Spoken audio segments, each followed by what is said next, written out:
भारतीय के लिए सीना चौड़ा करने वाली तस्वीर है। अंतरिक्ष में गूंज उठे हम, चंद्रयान का गान लिए, चांद तिरंगे रंग में रंगा, नई एक पहचान ली। मोदी कहते हैं ये परिवारवादी बनाम मोदी की लड़ाई। प्रधानमंत्री जी का चेहरा रह गया है क्या आज? ये 23 हो, 25 हो, 50 हो, दगे कारतूस है। दगे कारतूस चलते नहीं। बिहार सरकार को माफी मांगना चाहिए, बिहार पुलिस को माफी मांगना चाहिए। राजा का बेटा राजा नहीं बने। प्रजापति के पैर छूते थे तो अखिलेश यादव को हराऊंगा, वंशवादी हारेगा, योग्यता जीतेगी।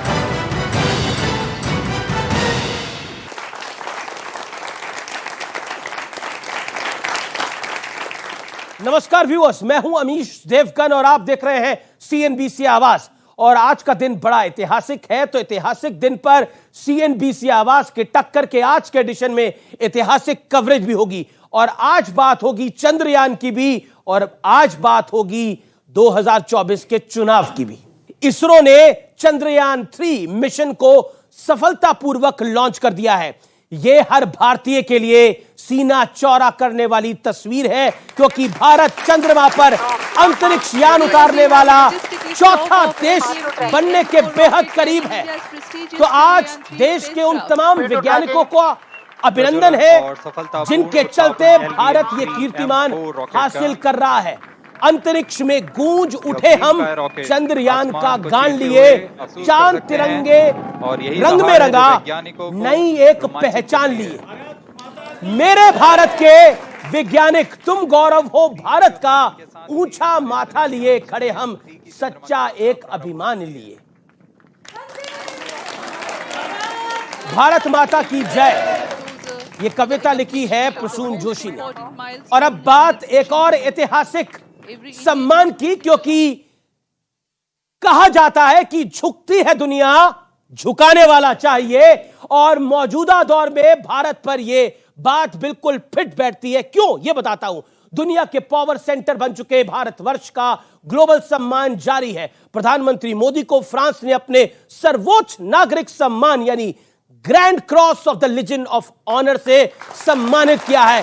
फ्रांस में इस सम्मान की वही हैसियत है जो अपने मुल्क में, अपने देश में भारत रत्न की है। लेकिन एक तरफ 140 करोड़ भारतीयों का अभूतपूर्व सम्मान है, तो दूसरी ओर विपक्ष पीएम मोदी का अपमान करने में लगातार जुटा है। मोदी विदेश में है, लेकिन दिल्ली में बाढ़ को लेकर उनका मखौल उड़ाने की कोशिश हो रही है। और साथ ही विपक्ष मोदी हटाओ मिशन पर जारी है, लेकिन सामने मोदी के कौन होगा इसका कुछ अता पता नहीं है। जिसके लिए अब पटना के बाद बेंगलुरु में विपक्ष की एक अहम बैठक की तैयारी चल रही है। लेकिन इसी बीच पटना में बिहार पुलिस की निर्मम लाठीचार्ज में बीजेपी के एक नेता की मौत पर सियासी उबाल अभी थमा नहीं है। तो आज इन तमाम मुद्दों पर होगी जनता जनार्दन के बीच इस ऐतिहासिक दिन पर सबसे बड़ी पॉलिटिकल डिबेट, 2024 की जंग, कौन होगा दबंग। स्वागत है आपका विशेष एडिशन में।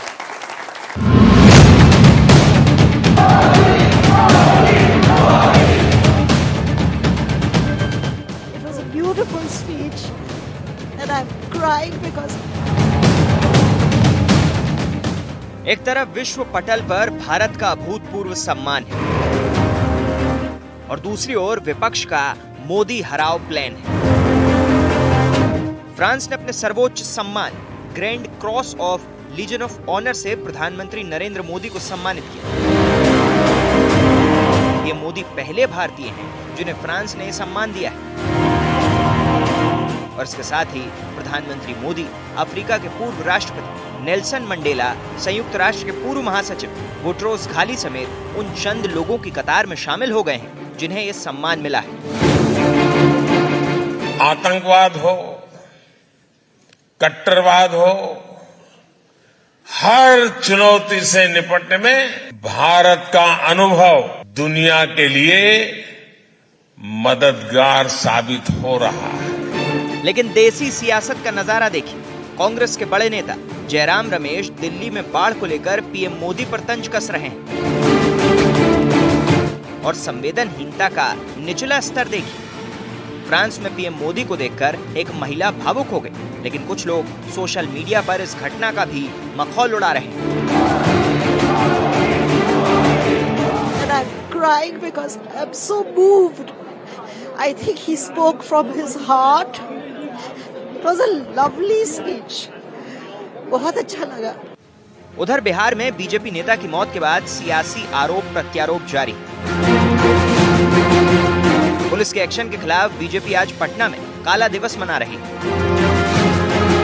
दूसरी ओर 17 और 18 जुलाई को होने वाली विपक्ष की बैठक के लिए अब कुंबा बढ़ाकर कांग्रेस बीजेपी पर मनोवैज्ञानिक बढ़त लेने की फिराक में है। लेकिन सबसे बड़ा सवाल यह है कि मोदी के सामने विपक्ष का चेहरा होगा कौन? तो आज इसी मुद्दे पर होगी देश की सबसे बड़ी बहस। गौरव भाटिया मेरे साथ है, भारतीय जनता पार्टी के प्रवक्ता, उनका अभिनंदन है, जोरदार तालियों के साथ अभिनंदन करिए। मेरे साथ अभय दुबे है, कांग्रेस पार्टी के प्रवक्ता, जोरदार तालियों के साथ उनका अभिनंदन है। राजकुमार भाटी प्रवक्ता समाजवादी पार्टी के, जोरदार तालियों के साथ उनका अभिनंदन करिए। सत्य प्रकाश है मेरे साथ, जेडीयू के नेता हैं, नीतीश विचार मंच के संयोजक हैं, जोरदार तालियों से उनका अभिनंदन है। और सुब्रस्त्रा मेरे साथ है, राजनीतिक विश्लेषक है, लेखिका है, जोरदार तालियों से उनका भी अभिनंदन है। तो इस चर्चा की शुरुआत करते हैं और अभय दुबे शुरुआत आप ही से कर लेते हैं। चंद्रयान 3 सक्सेसफुल लॉन्च हुआ है, देश के लिए गर्व की बात है। फ्रांस में प्रधानमंत्री को लीजन ऑफ ऑनर अवार्ड से सम्मानित किया गया है, देश के लिए गर्व की बात है। लेकिन आपके लिए तो इस समय दिक्कत यह है कि विपक्ष के कितने नेता बेंगलुरु पहुंचेंगे, क्योंकि पटना के बाद तो 1-2 गायब हो गए। अमित जी, पहले तो समूचे देश को चंद्रयान 3 की बहुत बहुत शुभकामनाएं। भारत ने जिसकी बुनियाद 16 फरवरी 1962 में जिस संस्थान की बुनियाद रखी थी, हमने अप्रतिम सफलताएं अर्जित की है। वो पंडित नेहरू से लेकर नरेंद्र मोदी जी के नेतृत्व में, वो विक्रम साराभाई हो, होमी भाभा हो, हमारे वैज्ञानिकों को, हमारे नागरिकों को बहुत बहुत शुभकामनाएं। और समूचे विश्व में भारतवर्ष का परचम यूं ही लहराता रहे। हम उस वैचारिक और सैद्धांतिक मत भिन्नता के बावजूद सब लोग एक हैं। आपने बात की कि प्रधानमंत्री जी का सम्मान हो रहा है फ्रांस, मैं भी अभिभूत हूं देखकर, मगर जानना चाहता हूं देश में प्रधानमंत्री जी किसका सम्मान कर रहे हैं? प्रधानमंत्री जी उन लोगों का सम्मान कर रहे हैं जिनको 3 दिन पहले कहते हैं कि 70,000 करोड़ रुपए के भ्रष्टाचार में, भीषणतम भ्रष्टाचार में डूबे हुए ये अजीत पवार, उनका सम्मान करके मंत्रिमंडल के पद से नवाज रहे हैं प्रधानमंत्री जी आप।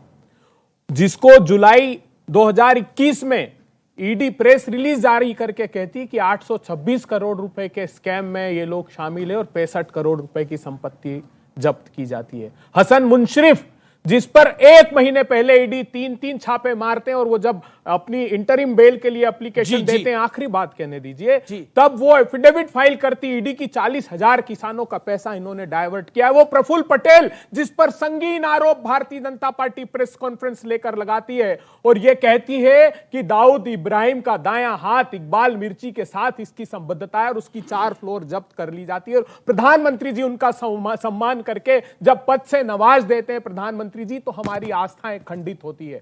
हम कौन चाहता है बताइए? आपने कहा कि चेहरा कौन होगा, प्रधानमंत्री जी का चेहरा रह गया है क्या आज? बताइए, देश में चुनाव लड़ने के लिए भारतीय जनता पार्टी के पास चेहरा रह गया है भीषणतम महंगाई और बेरोजगारी का।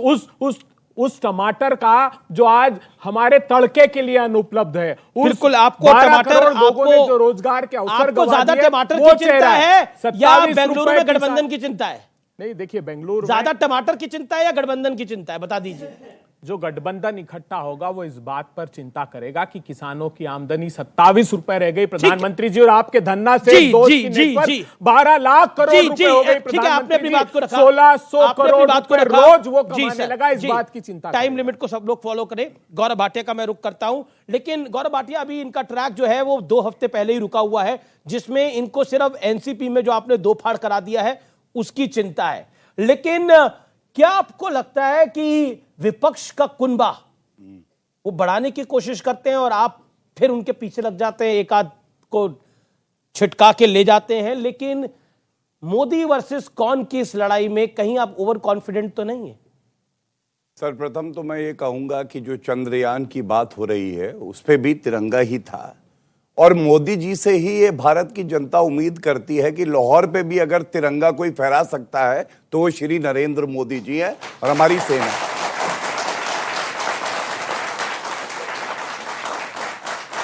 भारतीय जनता पार्टी का प्रवक्ता हूं लेकिन नागरिक हूं। मुझे बहुत दुख हुआ, इन्होंने कहा मोदी जी का चेहरा रह गया।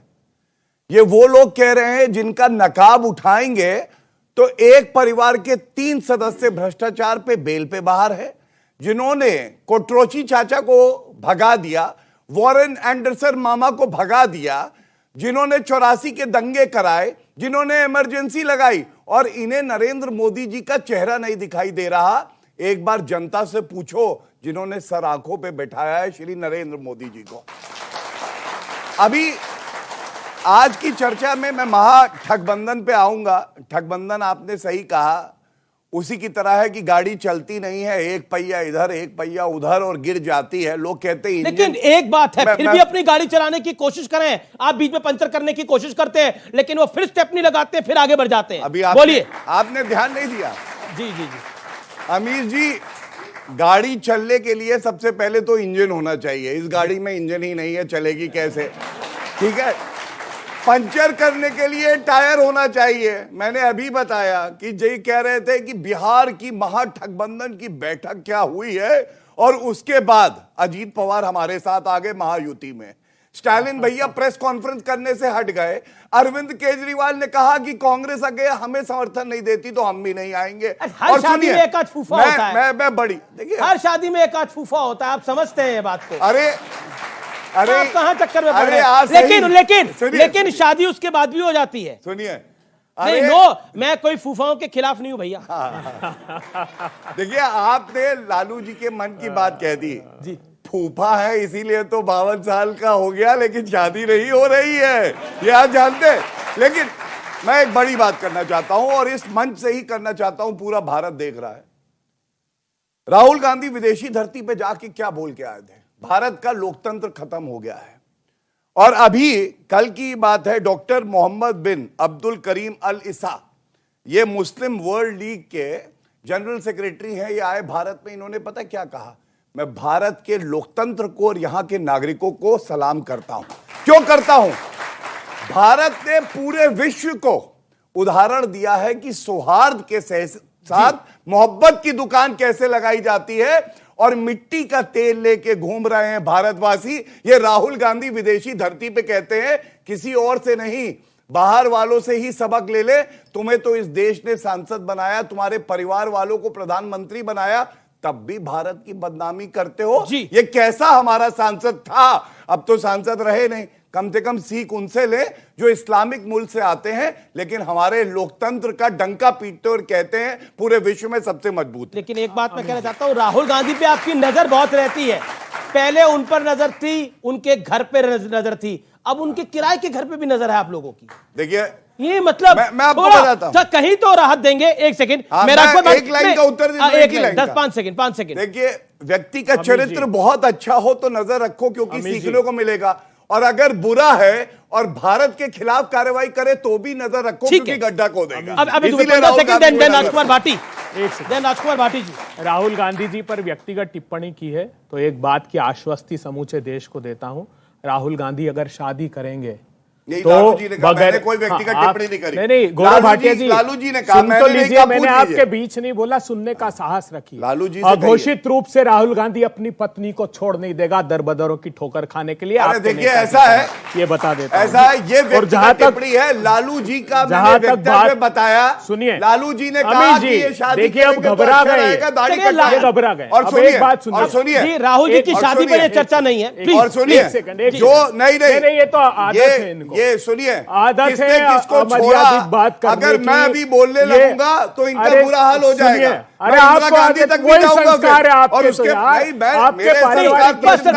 प्रधानमंत्री जी और एक महिला के सम्मान के लिए अब शब्द मत कहिए, ये जरूर इस ठीक है। मुझे लगता नहीं ये विषय को यही आप मेरा निवेदन मानिए, एंड दिस टॉपिक। राजकुमार भाटी को मैं लेके आता हूं। राजकुमार भाटी, पॉलिटिकल लड़ाई एक तरफ है, लेकिन जनता, ये जो जनता है और जो करोड़ों व्यूअर्स आपको देख रहे हैं, वो एक सवाल जरूर पूछेंगी, मोदी के सामने कौन?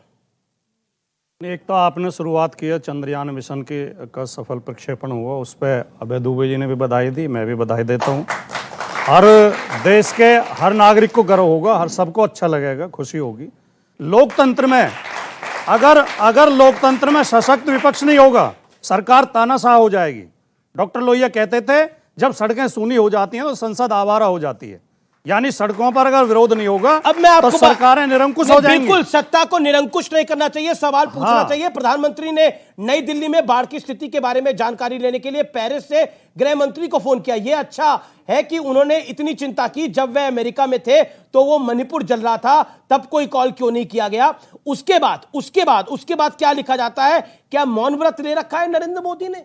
क्या आपको लगता नहीं है बाढ़ यहां पर एक समस्या है जिसको निपटने के लिए कई सारे लोग हैं, लेफ्टिनेंट गवर्नर है, गृह मंत्री हैं, दिल्ली के मुख्यमंत्री हैं, लेकिन सवाल पूछना चाहिए किससे पूछा, किससे जा रहा है? नहीं, देखिए, देश में जो इस समय समस्या है, आपने मणिपुर की रिपोर्ट देखी होंगी, वहां पुलिस और सेना आमने सामने हथियार लेके खड़े हैं, पुलिस और सेना दोनों आमने सामने खड़े हैं, गोली चलने की नौबत आ गई। क्या इसके लिए प्रधानमंत्री सवाल नहीं पूछा जाएगा? क्या इसके लिए गौरव भाटिया से पूछें? अगर इन्होंने कहा क्वात्रोची मामा तो याद रहे, मेहुल भाई को भूल गए। अगर क्वात्रोची मामा पे सवाल पूछा जाएगा तो मेहुल भाई पे भी पूछा जाएगा। मेहुल चौकसी और नीरव मोदी और ललित मोदी किसके कार्यकाल में भगे और किसने भगा? तीसरी बात, अगर फ्रांस में प्रधानमंत्री का सम्मान हो रहा है तो फ्रांस में राफेल डील के सौदे की जांच भी हो रही है, यह भी सवाल उठाया जाएगा। एक सेकंड, ओके, मैं गौरव भाटिया, आपका रिप्लाई मस्ट है, 30 सेकंड में रिप्लाई, देन मैं शुभ राष्ट्र और बाकी मेहमानों के पास जाता हूं। जी देखिए, ऐसा है कि राजकुमार भाटी से यह सवाल नहीं पूछा जाएगा, लेकिन अखिलेश यादव से जरूर पूछा जाएगा कि ये बताओ, 5.5 मुख्यमंत्री में आधे मुख्यमंत्री थे, मुजफ्फरनगर दंगा होता है, जल रहा होता है, और सफाई महोत्सव में ऋतिक रोशन का डांस चल रहा होता है, यह अखिलेश यादव से पूछा जाएगा। अभी इन्होंने सुनिए अभी अरे राजकुमार भाटी से यह सवाल नहीं पूछा जाएगा, इनसे नहीं पूछा जाएगा, अखिलेश यादव से यह पूछा जाएगा। अखिलेश भैया, मुझे यह बताना, वर्दी के रसूख की बात तुम्हारा प्रवक्ता करता है, जब आजम खां के भैंसे ढूंढने वर्दी जाती थी और महिला सुरक्षित थी तो क्या होता था, यह जरूर बताना। और यह राजकुमार भाटी से नहीं पूछा जाएगा, यह अखिलेश यादव से पूछा जाएगा। ओपी राजभर कहते हैं समाजवादी पार्टी फिर से टूटने वाली है क्योंकि शिवपाल चाचा नाराज है, और ये वो पार्टी है भैया, आम जनता के लिए जगह कहां है? पहली सीट आप याद करिए, मुलायम सिंह यादव जी श्रद्धे राष्ट्रीय अध्यक्ष होते थे, अखिलेश यादव मुख्यमंत्री थे, शिवपाल यादव प्रदेश अध्यक्ष थे, राम गोपाल यादव लीडर राज्यसभा और चीफ स्पोक्स पर्सन थे, अक्षय यादव, तेज प्रताप यादव, धर्मेंद्र यादव। अरे भैया, आम जनता की जगह कहां है? पूरा सुनिए, ये परिवारवाद की बात उठा रहा हूं मैं, और इसमें आपको दिक्कत नहीं होनी चाहिए। आप कोई परिवारवाद की मुझे दिक्कत नहीं है, मैं कह रहा हूं आप पूरे परिवार का नाम लेंगे, कार्यक्रम भी है हमारा भाई, आगे भी बढ़ाना है, इसलिए मैंने 30-40 है, अभी तो 8 ही नाम लिए, अभी तो 30-40 हो गए। लेकिन इतनी ऑडियंस बैठी है और करोड़ों लोग आपका शो देख रहे हैं जी। अगर बीजेपी के प्रवक्ता गौरव भाटिया पूरे शो में एक भी गंभीर बात कह दें तो 1000 रुपए इनाम। चुटकले छोड़ेंगे, इधर उधर भागेंगे, अनर्गल आरोप लगाएंगे, चरित्र हनन करेंगे, गंभीर बात कोई नहीं कहेंगे। अरे आप ये भूल जाते हो कि आप सरकार में हो, आपसे सवाल पूछे जाएंगे, हमारा अधिकार है सवाल पूछने का, सवाल आपका अधिकार, सवाल पूछेगी, लेकिन आप जवाब देना नहीं चाहते, आपके पास जवाब नहीं है, मणिपुर में जवाब नहीं है। एक मिनट सुनिए, 10 साल पुराने मुजफ्फरनगर को उठाना है, मैं करूंगा, वर्तमान के मणिपुर का जवाब इनके दिल में लग जाएगा तीर। अब आप देखिए, मैं बताता हूं, ये गंभीर बात नहीं है, ये गंभीर बात नहीं है। मैंने क्या मुद्दा उठाया? एक्टिंग भी साथ क्या, एक्टिंग भी चलेगी, चुटकले तो चलेंगे, एक्टिंग भी। ये डांस का शो नहीं है, सीधे होके गंभीर होके जवाब दो। नाचने के लिए नहीं आते हो, नाचने के लिए नहीं आते हो भैया। डांस तो अखिलेश यादव कर रहे थे, इंडियन आइडल में जाओ डांस दिखाना तो। सुनिए, जनता ने क्या हाल कर दिया हमने देखा जी। गंभीर बात यह है मैंने जब ये बात उठाई महिला अस्मिता की, लड़के हैं, लड़कों से गलती हो जाती है, रेप ही तो किया है, गलती हुई है, ये कहते थे। आपने गंभीर सवाल की बात करी भाई, एक सेकंड, गंभीर बात होनी चाहिए, एक सेकंड। ब्रजभूषण जेल में है, मैं आऊंगा। ब्रजभूषण जेल में है, ये पूछो। राजकुमार भाटी, गौरव भाटिया,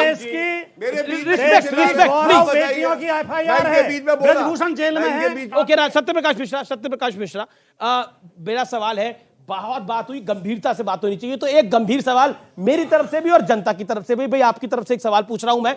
गंभीर सवाल है, मोदी वर्सेस कौन है? ये बड़ा गंभीर सवाल है, गंभीरता से इसका जवाब दीजिए। अमिश देवगन जी, मोदी इतने भारी चल रहे हैं इस देश पर कि मोदी वर्सेस पूरी जनता है।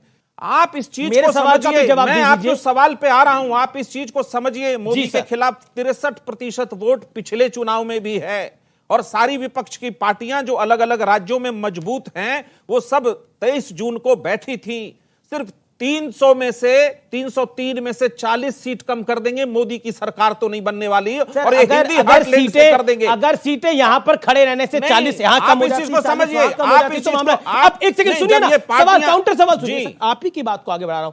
आपने बोला कि देखिए 63% वोट मोदी के खिलाफ था। अब आप मुझे बताइए, ममता बनर्जी का दिल्ली में कितना प्रतिशत वोट है? और बताइए लालू यादव का उत्तर प्रदेश में कितना प्रतिशत वोट है? अब शरद पवार का बंगाल में कितना प्रतिशत वोट है? आप कमाल की बात करते हैं, अलग अलग जोड़ रहे हैं ना, अलग अलग हिस्से में।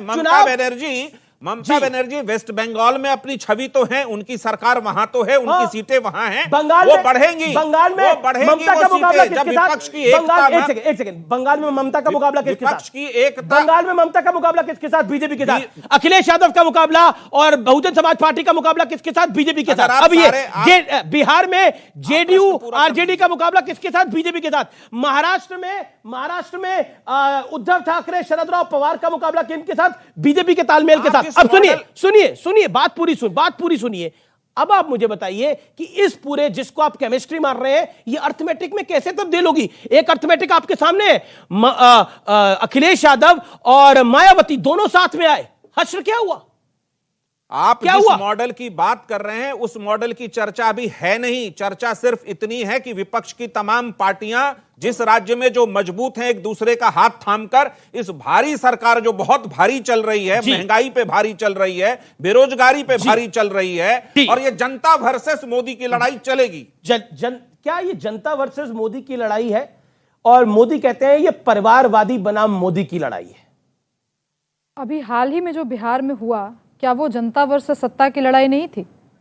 जब लोग मार्च कर रहे थे, शांतिपूर्ण तरीके से मार्च कर रहे थे, तो किसने लाठीचार्ज किया? कहने को आप बीजेपी के कार्यकर्ता कह सकते हैं, क्या वो सिर्फ बीजेपी के कार्यकर्ता थे या वो उस प्रदेश की जनता भी थे? और सिर्फ मैं बिहार तक की अपनी बात को सीमित क्यों रखूं? क्या मोदी वर्सेस जनता है, या मोदी कहते हैं कि मोदी बनाम परिवारवादी हैं? सवाल मेरा बहुत सीधा है। मोदी वर्सेस जनता अगर होगी भी, तो वर्सेस में भारी कौन पड़ेगा? ये तो चुनाव दर चुनाव हम देख रहे हैं, और ये कोई नई बात तो नहीं कह रहे अमित जी। जो भी पक्ष सत्ता में होता है, सत्ता के खिलाफ या सत्ता के साथ जनता रहती है। जनता ही तो हमेशा चुनाव लड़ती है। आप मुझे बताइए, ऑडियंस में इतने सारे लोग बैठे हुए हैं, क्या आज तक इस देश में सिर्फ केवल पॉलिटिकल पार्टीज ने चुनाव लड़ा? इस देश में हमेशा जनता चुनाव लड़ती है। तो ये आज कुछ नई बात तो विपक्ष नहीं कह रही। जी, लेकिन क्योंकि बार बार परिवारवादी की बात हो रही है, तो मैं संजय सिंह, जो कि आम आदमी पार्टी के सांसद हैं, उनकी एक बाइट है, आज मैं वो सुनाना चाहता हूं। आपको भी सुननी चाहिए, और व्यूअर्स जो कि स्क्रीन के उस पार हैं, उन्हें भी सुननी चाहिए, और फिर उस पर मैं राय लूंगा। पूरा हिंदुस्तान चंद परिवारों के कब्जे में है। कश्मीर शेख अब्दुल्ला, फारूक अब्दुल्ला, उमर अब्दुल्ला, मुफ्ती मोहम्मद शहीद, महबूबा मुफ्ती, पंजाब प्रकाश सिंह बादल, सुखबीर बादल, हरियाणा चौधरी देवीलाल, ओम प्रकाश चौटाला, अभय चौटाला, भूपेंद्र हुड्डा, दीपेंद्र हुड्डा, महाराष्ट्र बाल ठाकरे, उद्धव ठाकरे, आदित्य ठाकरे, शरद पवार, सुप्रिया सुले, अजीत पवार, उत्तर प्रदेश मुलायम सिंह यादव, अखिलेश यादव, रामगोपाल यादव, शिवपाल गोपाल यादव बिहार, लालू यादव, राबड़ी यादव, तेजस यादव, रामविलास पासवान, पारस पासवान, चिराग पासवान, झारखंड दुर्गा सोरेन, हेमंत सोरेन, शिबू सोरेन, उड़ीसा बीजू पटनायक, नवीन पटनायक, तमिलनाडु करुणानिधि, कानीमोई, स्टालिन, अलागिरी, कांग्रेस पार्टी, चाचा नेहरू, बिटिया इंदिरा, बेटवा राजीव, बेटवा संजय, बहू सोनिया, बेटवा राहुल, बिटिया प्रियंका, दामाद बाड्रा। अब आप बताइए इस पार्टी को एक सेकंड आधे तो बीजेपी के बिल्कुल साथ है। जवाब तो सुनिए। अब इनको भी आप बेंगलोर की बैठक में बुलाएंगे, इनको भी बुलाएंगे ना बेंगलोर की बैठक में, संजय जी को भी, मतलब आम आदमी पार्टी को भी। जवाब दीजिए। देखिए अमीश देवगन जी, पहले तो गंभीर सवाल आपने जयराम रमेश ये गंभीर सवाल नहीं था। एक मिनट, अब आप बोलने नहीं देना चाहते। ये गंभीर सवाल नहीं था, आपने बोला पहले तो गंभीर सवाल। ये क्या गंभीर सवाल नहीं था? क्या परिवारवाद इस देश का गंभीर सवाल नहीं है? जिन जिन को लगता है गंभीर सवाल है, हाथ खड़ा करें आज। बताइए सर। अच्छा बताइए। और स्क्रीन के उस पार जो लोग इस समय टेलीविजन स्क्रीन को देख रहे हैं, वो ट्विटर पर, फेसबुक पर और इंस्टाग्राम पे थम्स अप लिख के भेजे, जिससे इस देश के नेता गणों को, सामान्य नेताओं को पता लगे कि परिवारवाद की बेला कितना बड़ा विषय है इस देश के अंदर। जवाब दीजिए। विषय है सर, गंभीर विषय है। मैं उस बात का भी जवाब दूंगा। मैं चाहता हूं कि जोरदार मुखरता से तालियां बजाएं और आज अमीश देवगन जी से अपेक्षा करूंगा कि प्रधानमंत्री नरेंद्र मोदी और भारतीय जनता पार्टी की उसी तरह आलोचना करें जिस प्रकार प्रतिपक्षी दलों की आलोचना की है। क्या प्रधानमंत्री जी ने सत्ता की भूख मिटाने के लिए कश्मीर में उसी मां बेटे की पार्टी से समझौता नहीं किया? अकाली दल के साथ कालांतर तक भारतीय जनता पार्टी जिसको परिवारवाद का आरोप लगा रही, उसके साथ समझौता नहीं किया? क्या शिवसेना के साथ सत्ता की भूख नहीं मिटाई? क्या आप खिलाफत करेंगे सिंधिया परिवार की, जो पीढ़ी दर पीढ़ी भारतीय जनता पार्टी में उस जिनको नेतृत्व दिया जा रहा है? क्या रमन सिंह के बेटे को लोकसभा का चुनाव नहीं लड़ाया गया? क्या पीयूष गोयल के पिताजी केंद्रीय मंत्री नहीं थे? क्या धर्मेंद्र प्रधान के पिताजी नेतृत्व भारतीय जनता पार्टी का नहीं करते थे? क्या राजनाथ सिंह के पुत्र को विधानसभा का टिकट देकर नेतृत्व प्रदान नहीं किया? अरे प्रधानमंत्री जी, ये कांग्रेस पार्टी परिवार नहीं परंपरा है, गांधी परिवार नहीं परंपरा है त्याग और बलिदान की। वो वंश नहीं, विचारधारा है भारत की प्रगति और उत्थान की। जिन्होंने अपने प्राणों को आहूत कर दिया, उनको इस प्रकार बदनाम मत कीजिए। दूसरी बड़ी बात मैं बताना चाहता हूं, आज इन्होंने जिनको बुलाया आपने। अमीश देवगन जी, एक धैर्य पूर्वक बोलिए ना। मैंने तो सवाल आपसे पहले पूछा, संजय सिंह को बुलाएंगे कि नहीं? आम आदमी पार्टी को बुलाएंगे नहीं बुलाएंगे? देखिए, भारतीय जनता पार्टी, प्रधानमंत्री जी जिस पर 70,000 करोड़ का आरोप लगाकर 3 दिन बाद शामिल कर लिया, हमसे एक मिनट अमीश जी, मैं एक गंभीर सवाल देश के सम्मुख रखना चाहता हूं। अभी 2 बातें की। प्रधानमंत्री जी, दिल्ली जलमग्न होकर डूब रहा है, मणिपुर जल रहा है और पेरिस में आपका दिल मचल रहा है। क्यों, मैं बताता हूं आपको।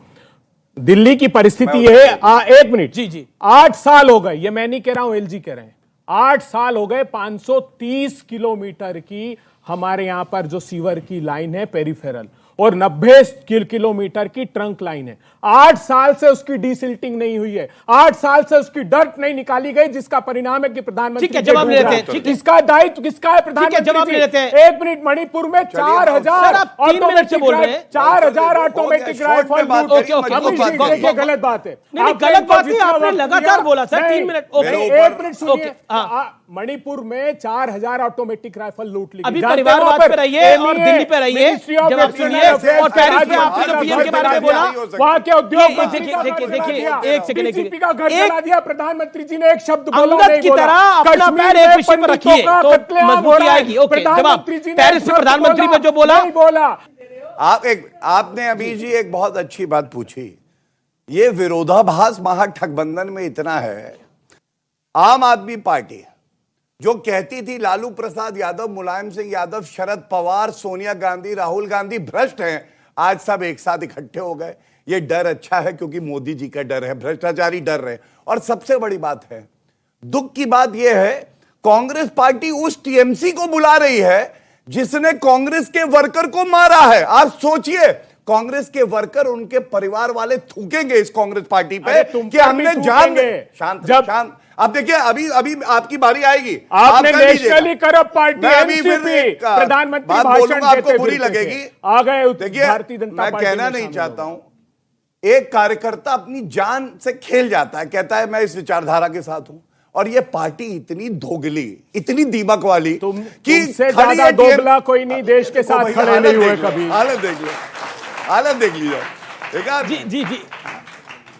तो मैं इतना ही कहूंगा कि कम से कम जिन्होंने अपनी जान दे दी कांग्रेस पार्टी के लिए, टीएमसी को उस बैठक में ना बुलाइए उनके सम्मान में। और अगर नहीं कर सकते, देखिएगा, मैं अभी तक कहता था डबल डिजिट से सिंगल डिजिट की पार्टी बनेगी, ये पार्टी 0 अंडर पे आके ही रुकेगी। इनका चरित्र ऐसा है। अब मैं रुक करता हूं आपका सत्यप्रकाश जी, क्या आपको लगता है ये जो परिवारवाद की बेला है, इसको एक समय पर नीतीश बाबू ने भी बहुत उठाया है, लेकिन अभी वो तमाम परिवारवादी पार्टियों को इकट्ठा कर रहे हैं और उसके एक तरह से मुखिया बनने का प्रयास कर रहे हैं, तो ये जो एक बड़ा बदलाव है, इसके पीछे क्या कारण है? अमिश देवगन जी, ये लोकतंत्र है। लोकतंत्र में जो लोग चुनकर जनता द्वारा आ जाते हैं, उनको अगर आप तरह तरह के तोहमत लगाएंगे इस तरह की, तो वो ठीक नहीं है। अगर क्या लगाया नहीं, आप संजय सिंह किसके नेता सिंह पे आ रहा हूं, मैं संजय सिंह मैं आ रहा हूं, मैं संजय सिंह जी पे तो आप मेरे पे तो मत करिए भाई। संजय सिंह जी, मैंने तो नहीं बोला, मैंने बोला क्या? मैं संजय, मैंने तो नहीं बोला भाई, संजय जी ने बोला। मेरे दोबारा दिखा दीजिए भाई। मेरे इशारे में आप नहीं है। हाँ, तो फिर आपने बोला ना आप हम पे तोहमत लगाएंगे। मैंने नहीं बोला, प्रधानमंत्री मोदी, संजय जी ने बोला। प्रधानमंत्री मोदी जी ने भी ये बात कई बार कही है। और सच्चाई ये है कि भारतीय जनता पार्टी के चारों तरफ जो पार्टियां थी और हैं, वो भी सब परिवारवादी हैं। और भारतीय जनता पार्टी के अंदर इतना परिवारवाद भरा पड़ा है कि अगर उसकी फेहरिस्त बनाई जाए तो इन परिवार से बहुत लंबी हो जाएगी। बिहार में आरजेडी और जेडीयू की सरकार है। कल जो एक लाठी डंडे से मारकर पुलिस ने एक जो जिनके जान ले ली है, उसके ऊपर आप एक भी बात, अब एक भी शब्द नहीं बोले। मैं बोल रहा हूं जी, अभी आप एक भी बोले नहीं है। और मैं ये कहना चाह रहा था कि जब बीजेपी की अगर वहां सरकार होती तो तेजस्वी यादव डाक बंगला चौराहे पर छाती पीट रहे होते कि बीजेपी की सरकार ने जान ले लिया एक इंसान की, लेकिन आपने उस पर एक भी शब्द नहीं बोला। और अभी मैं यही बोल रहा था कि कोई कितना भी काबिल है राजतंत्र में, लोकतंत्र में। मेरा नाम मुर्तजा है। मुर्तजा जी, आपको जानकारी नहीं है, भरत जी नाम के व्यक्ति जो जहानाबाद के हैं, वो उस व्यक्ति जो मृत पाए गए उनके साथ थे। और बीजेपी ने जो भगदड़ मचाई, भी कार्यक्रम शुरू नहीं हुआ था। और ये वीडियो सुन लीजिए पूरी बात। और ये वीडियो जनता दल यूनाइटेड के राष्ट्रीय अध्यक्ष माननीय श्री ललन जी ने ट्वीट करके पूछा है भाजपा से कि इतनी बड़ी झूठी पार्टी, इतना बड़ा झूठ कि लाश पर राजनीति कर रहे हैं। वो व्यक्ति कार्यक्रम शुरू होने के पहले, आंदोलन शुरू होने के पहले जब भीड़ जा रही थी, वहां पे गिर के मृत पाए गए और उनके परिवार के प्रति पूरी सहानुभूति और बहुत दर्द है हमें। भाजपा को माफी मांगनी चाहिए, उस व्यक्ति को मार दिया। इन्हें क्यों डांट रहे हैं? सरकार को मांगना चाहिए सर, बिहार सरकार को माफी मांगना चाहिए और बिहार पुलिस को माफी मांगना चाहिए। ये बोला था कि राजा का बेटा राजा नहीं बनेगा। बोला आपने? एक सेकंड सुने, क्या बोला आपने? राजा का बेटा राजा नहीं बनेगा। ये पब्लिक कह रही है भैया, राजा का बेटा राजा नहीं बनेगा। आज मैडम, ये एक युवा जी के मैडम, ठीक है, बुजुर्ग महिलाएं। मेरा सवाल चारों पार्टियों से है। पूरी जिंदगी कार्यकर्ता मेहनत करता है, लेकिन जब टिकट बंटने का टाइम होता है तो राजनेता के बेटे, दामाद, बेटियां, बहुएं, यही सब योग्य होते हैं। कार्यकर्ता कहाँ जाता है उस वक्त? कार्यकर्ता कहाँ जाता है? ओके, ये बहुत अच्छा पॉइंट है। और देखिए, ये सवाल शुभराष्ट्रा किसी को ये कोई नेता नहीं है, ये पब्लिक है और यही लोग आगे जाके वोट भी करते हैं बाहर जब वोट डालना होता है। क्या आपको लगता है परिवारवाद कोई विषय नहीं है इस देश के अंदर? आपने मुर्तजा का बयान सुना अभी। मुर्तजा तो आम जनता की तरफ से एक आम युवा का प्रतिनिधित्व कर रहे हैं। आप देखिए किस तरीके से डांट करके उसको चुप करवाया गया। आप ये मत कहिए, उनको जानकारी नहीं बोली, मैंने जानकारी दी, बीच में हल्ला हो रहा था, मुझे आवाज तेज करनी पड़ी। दूसरी बार बोल रही है, आप अपनी बात रखिए। 40 सेकंड तो दीजिए जी। जिस प्रदर्शन के लिए पुलिस को पहले, प्रशासन को पहले इन्फॉर्म किया जाता है, प्रशासन से परमिशन ली जाती है, ये लोग अगर कहते हैं कि भारतीय जनता पार्टी ड्रामा कर रही है, तो उस ड्रामा का सूत्रधार तो आप स्वयं है ना। जब आपको पूरी इंफॉर्मेशन थी तो आपने फोर्स क्यों नहीं लगाई थी? क्या तेजस्वी यादव की पुलिस इतनी नकारी है? क्या तेजस्वी यादव का प्रशासन इतना नकारा है? हो भी सकता है क्योंकि उनके पास एडमिनिस्ट्रेटिव एक्सपीरियंस नहीं है, पढ़े लिखे भी कम है। मैं इसलिए बोल रही हूं, मुझे पढ़े लिखे होने से फर्क नहीं पड़ता। इन्हीं के नेताओं ने कहा है कि अनपढ़ नेता को कैसे प्रधानमंत्री बना दिया, ये तो नौवीं फेल है। नौवीं फेल के हाथ में आप प्रशासन देंगे तो यही होगा। और आज ये कहा जा रहा है कि उनके परिवार वाले थे, वो तो भीड़ का हिस्सा ही नहीं थे, वो तो कार्यकर्ता ही नहीं थे। इस तरीके की बात बहुत ही शर्मनाक बात है। पूरी रिस्पॉन्सिबिलिटी अगर तेजस्वी यादव ले लेते तो आज अपने पिता से ऊंचे यादव क्यों बोल रही है? नीतीश सीएम है क्या? तेजस्वी सीएम है क्या? तेजस्वी जी ही डिफैक्टो सीएम है। आप आज किसी भी नॉर्मल व्यक्ति से बिहार में बात कर लीजिए, जनता हो या प्रशासन का व्यक्ति हो, ऑफ द रिकॉर्ड आपको आपने धो डाला है ये बात बोलकर। बोलिए भैया। देखिए, वहां गठबंधन की सरकार है जिसमें 6 पार्टियां हैं, माननीय नीतीश कुमार जी सीएम हैं और परसों विधानसभा में, और वो उप मुख्यमंत्री हैं। परसों विधानसभा में भाजपा का एक विधायक विधानसभा अध्यक्ष अवध चौधरी के सामने कुर्सी लेकर उठा, उस कुर्सी को वहां तोड़ा, फिर पेपर फेंका हवा में। ये चरित्र बता गया भाजपा का कि उसकी मंशा क्या है। एक मिनट श्रीवास्तव जी, वो चरित्र बता गया भाजपा की मंशा क्या है। और जब ये डाक बंगला तक पहुंचने की कोशिश में थे, जिस समय भगदड़ पहले भाजपा के कार्यकर्ताओं ने मचाया और वो विजय जी कल तक आप कह रहे थे बीजेपी के कार्यकर्ता दंगा करने के लिए आए थे, एक वीडियो नहीं आप रिलीज कर पाए 24 घंटे के अंदर। आपको भेजा है, आप 24 घंटे में एक वीडियो रिलीज नहीं कर पाए आप लोग। आप राजीव रंजन जी के ट्विटर हैंडल पर जाइए, जनता दल यूनाइटेड के राष्ट्रीय अध्यक्ष ने वो वीडियो ट्वीट करके कहा है। राजा का बेटा राजा, जो बात वहां से आई मुर्तजा ने बोली, जो मुर्तजा ने बात कही, वो एक आम युवा की आवाज है। देश का पल्स यही है कि राजा का बेटा राजा नहीं बनेगा अगर वो काबिल नहीं होगा। जी एक सवाल लगातार ये पूछा जा रहे सवाल। ओके, सवाल किससे? आपका सवाल है गौरव भाटिया जी से। जी और बहुत मतलब गंभीर सवाल। हाँ बोलिए। आप लोगों को जो विपक्ष की जो गठबंधन है और जो बीजेपी का महागठबंधन है, आपको क्यों परेशानी हो रही है विपक्ष के गठबंधन से? गठबंधन तो आपका भी है सर, बीजेपी का भी तो महागठबंधन है। अच्छा सवाल जोरदार ताली इस सवाल के लिए। गठबंधन तो आपका भी है, उनके गठबंधन को ठगबंधन क्यों कहते हैं? और आपका गठबंधन जिसमें भी कई और परिवारवादी हैं, एक और परिवारवादी बादल फैमिली को भी आप लेके आना चाहते हैं, तो आपका गठबंधन पाक साहब, ये अबे दुबे बेचारे का गठबंधन खराब है, ऐसा क्यों? मैं बता रहा हूं जी। देखिए, सबसे पहले तो एक बात कहूंगा, परिवारवाद की बात हो रही थी, यहां जनता में तमाम ऐसे युवा बैठे हैं, महिला बैठी हैं, जो अगर सपना देखेंगे देश का प्रधानमंत्री बनना है या पार्टी का अध्यक्ष बनना है, भारतीय जनता पार्टी में तो संभव है, यहां चांस नहीं लगेगा। हमारी पार्टी ने कभी एक परिवार के 2 सदस्य ऐसे नहीं है जो अध्यक्ष बने या प्रधानमंत्री। अटल बिहारी वाजपेयी जी और नरेंद्र मोदी जी एक परिवार से नहीं आते। अध्यक्ष जब से पार्टी बनी है तब से एक परिवार का कोई नहीं। आपने कहा मुझे क्या समस्या है भाजपा को दूसरे के ठगबंधन से? हम उसे ठगबंधन कहते हैं। मैं आपको क्यों कहते हैं? ये सवाल मैं बिल्कुल अभी बताऊंगा इसी सेगमेंट में। भाई साहब, मैं एक बात बता दूं, ये 23 हो, 25 हो, 50 हो, दगे कारतूस है। दगे कारतूस चलते नहीं है। और विरोधाभास देखिए, मैं लेके आया हूं। ये कह रहे थे दोषारोपण तो 27 जुलाई को उठ गई, 23 जून को बैठक, 27 को बेचैनी, आप ही चुप करा लीजिए। देखिए, मंत्री को दहशत की राजनीति, डर हुआ, मोदी जी को लग गया। एक बात बताइए, हर बार अगर इस तरह से कोई बीच में बोलने लगेगा, ये क्या उचित तरीका है? ये इनकी घबराहट दिखाता है, इनको डर लगता है। भाजपा के प्रवक्ता दहाड़ेगा, मुझे चूहे की तरह छुपना पड़ेगा, इसलिए इसके बाद मोदी जी ने रात में दबे पांव एनसीपी में सेंध मारा। एक बात बताइए, मंत्री का शपथ दिला दिया। जनाब एक बात बताइए, एक सेकंड। आप घर में एक साथ रहते हो, मैं एक सवाल पूछ रहा हूं, आप लोग घर में एक साथ रहते हो, अब ये आप लोग बहने हैं दोनों? जी, तीनों आप बहने हैं। अब आप एक साथ रहते हो, मैं एक सवाल करता हूं, अब इनको मन करे कि ये छोड़ के चले जाए, तो दोष इनका है क्या? इनका दोष है या इनका दोष है? जोत किसका है? अरे पार्टियां, आपका एक पार्टी टूट गई, आप कमाल का लॉजिक दे रहे हैं। जुलाई को सीधा चुनौती दे रहे हैं, डरा रहे हैं आपको ईडी के। अच्छा ठीक है, जवाब गारंटी ले रहे हैं, भ्रष्टाचार के लिए ऐसा मत कराइए, डरा रहे हैं। सुन नहीं सकते। बोलिए। 3 अगस्त 2017 का ये ट्वीट है, लालू प्रसाद यादव इनके साथी हैं। उन्होंने कहा नीतीश सांप है, जैसे सांप केचुल छोड़ता है वैसे ही नीतीश भी केचुल छोड़ते हैं हर 2 साल में। अब ये देखिए, ये तो मैं जेडीयू का ही लेके इस बार आ गया। हेमंत विश्व शर्मा ने मोदी जी के बारे में क्या कहा? ट्वीट दिखाऊं? अपनी बारी में बता लीजिएगा। मोदी जी के बारे में हेमंत विश्व शर्मा ने हत्यारा कहा है, हत्यारा शब्द कहा है। बताऊं, दिखाऊं ट्वीट?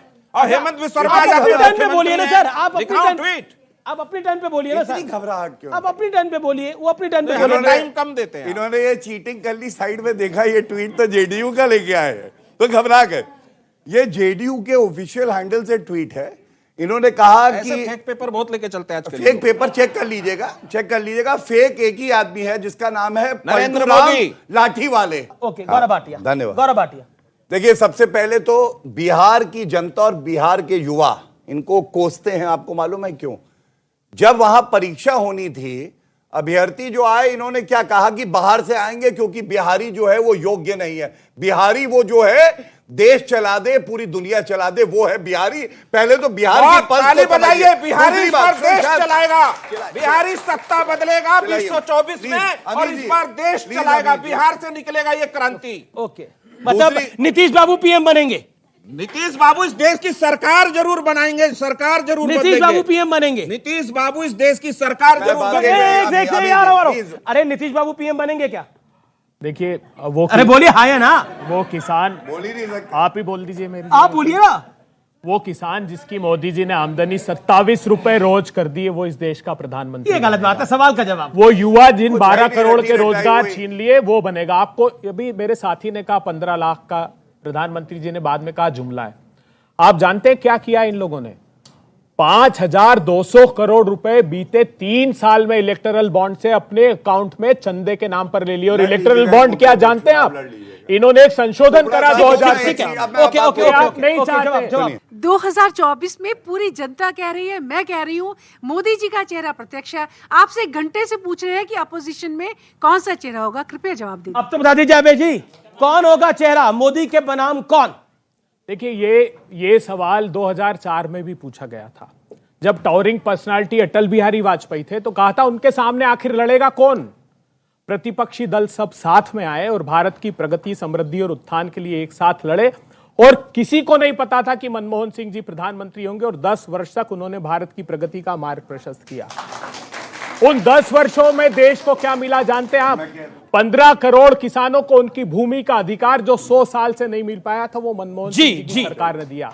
86 करोड़ लोगों को भोजन का अधिकार दिया। 14 करोड़ लोगों को वन में निवास करने वालों को उनके आजीविका का और भूमि का अधिकार दिया। करोड़ों बच्चों को उनकी शिक्षा का अधिकार दिया। अधिकार संपन्न भारत का निर्माण किया। आज मैं पूछना चाहता हूं भारतीय जनता पार्टी से, आपने इन 9 वर्षों में क्या दिया प्रधानमंत्री जी? 12 करोड़ लोगों के रोजगार छीन लिए, 84 करोड़ लोगों की आमदनी छीन ली प्रधानमंत्री जी। आप कहते थे आपदा में अवसर ढूंढिए, महामारी की विभीषिका में इस देश के 142 लोगों ने 30 लाख जवाब लेते हैं, जवाब ले लेते हैं जी।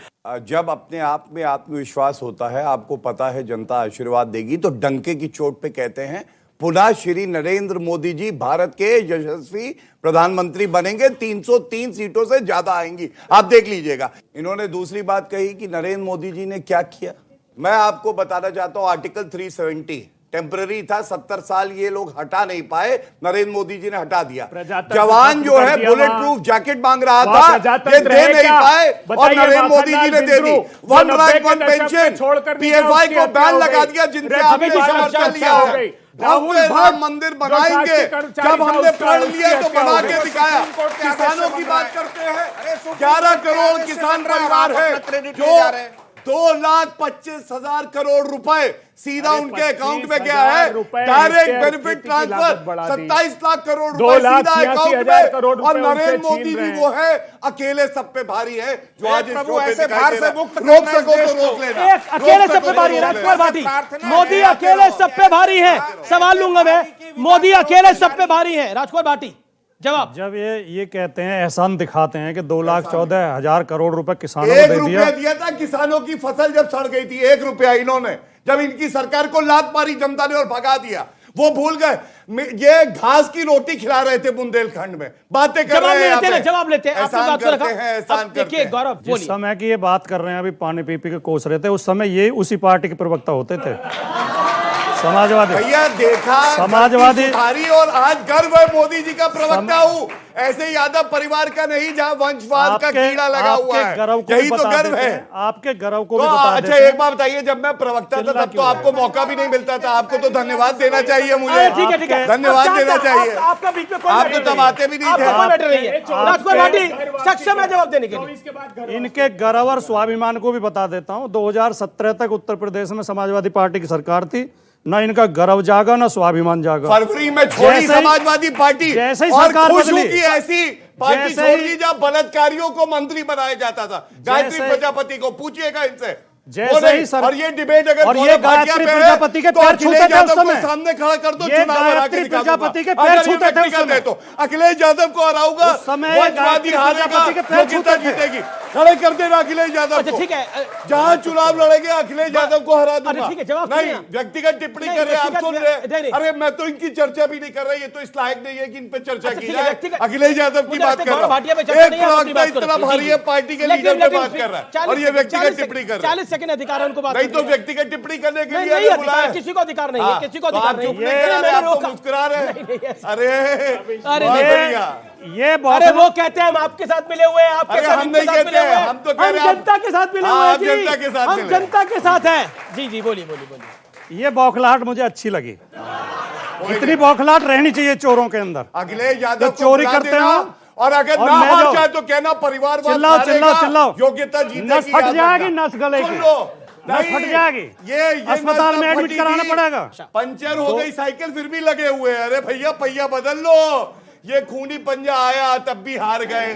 बुआ जी आई, बबुआ गोदी में बैठे तब भी हार गए।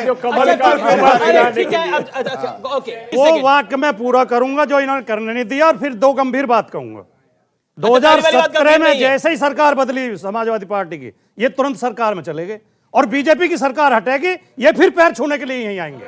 दावा कर रहा हूं मैं आपसे। अब अमीश जी दो सवाल उठे, दो आपका नंबर आएगा, नंबर आएगा। नहीं अमीश जी, ये मेरी बात मुझे सबसे कम समय आपको दे रहा हूं, मैं इनसे अलग हटके बोल रहा हूं। आपके बात अमीश के बारे में नहीं बोल रहा। मुझे बोल अब जो दो सवाल व्यक्तिगत टिप्पणी अगर आपको ऐसे डिबेट करा दिया, आप कराइए। आप अपनी बात को रखिए, आप अपनी बात को रखिए।